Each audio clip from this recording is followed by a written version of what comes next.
In the context of this chapter and the previous discussion around vision, values, goals, and objectives, the next stage for any kind of strategic activity really involves implementation.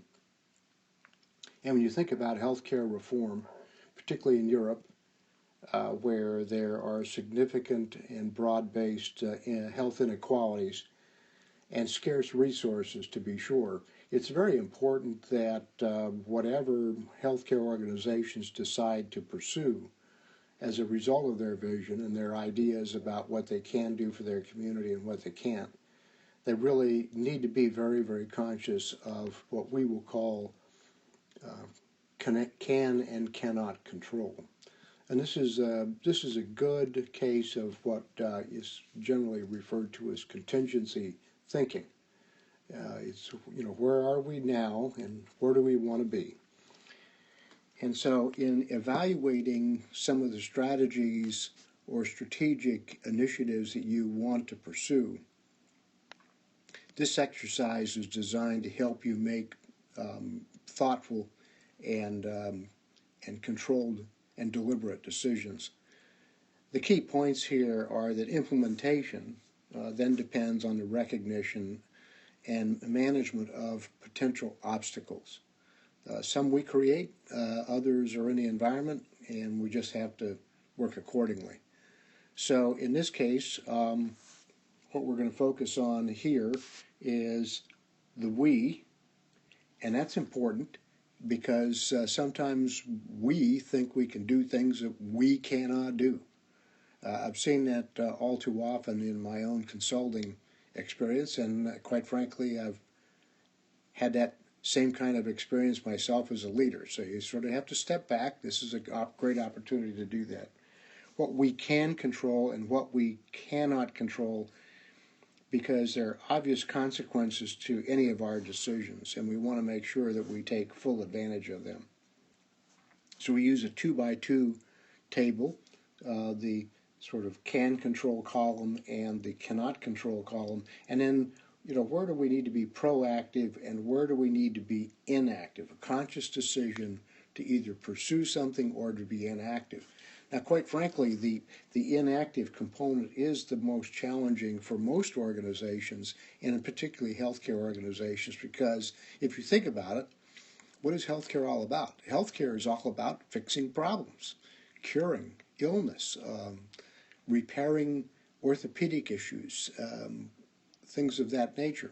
And so therefore, by nature, most healthcare professionals fall into a trap of wanting to be proactive when they really ought to step back and say, maybe we ought to be inactive on this one. So, and as a consequence, in whatever decisions we make, there are real blind spots that tend to bias our thinking and cause us to make probably less well-informed decisions. That's not a pejorative, it's an observation. So there's both positive and negative consequences, and one thing we don't want to do is we don't want to miss an opportunity, and there are those we'll talk about in just a minute.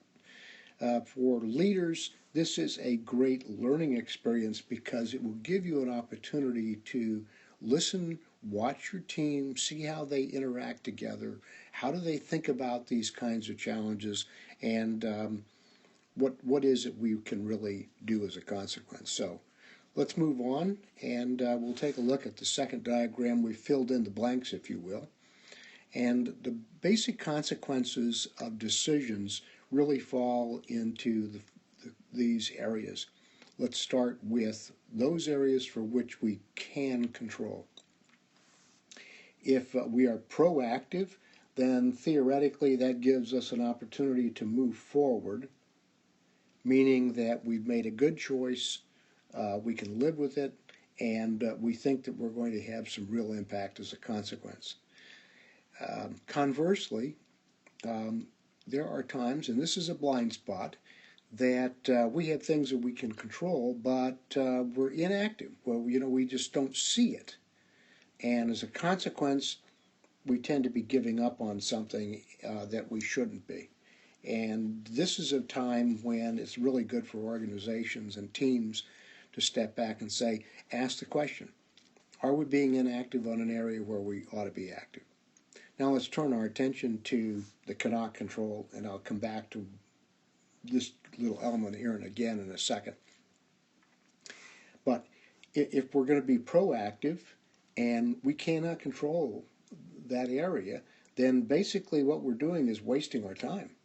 And we could be wasting resources, funds, people's time and effort. And I can recall one particular organization I was working with.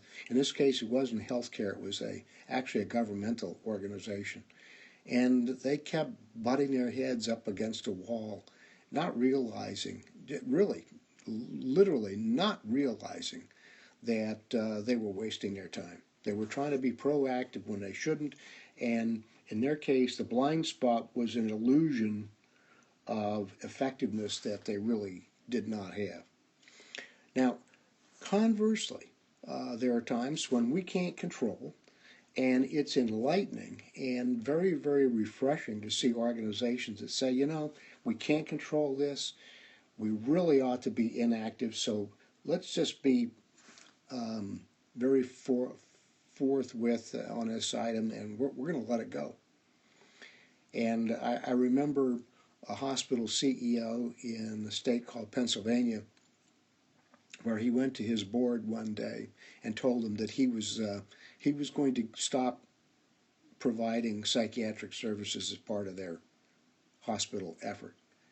And of course, the board was shocked. You just don't do that. You know, why are you going to do that? And he said, well, quite frankly, when I look out into the community, there's a much more robust system and series of organizations that can do a better job than we can.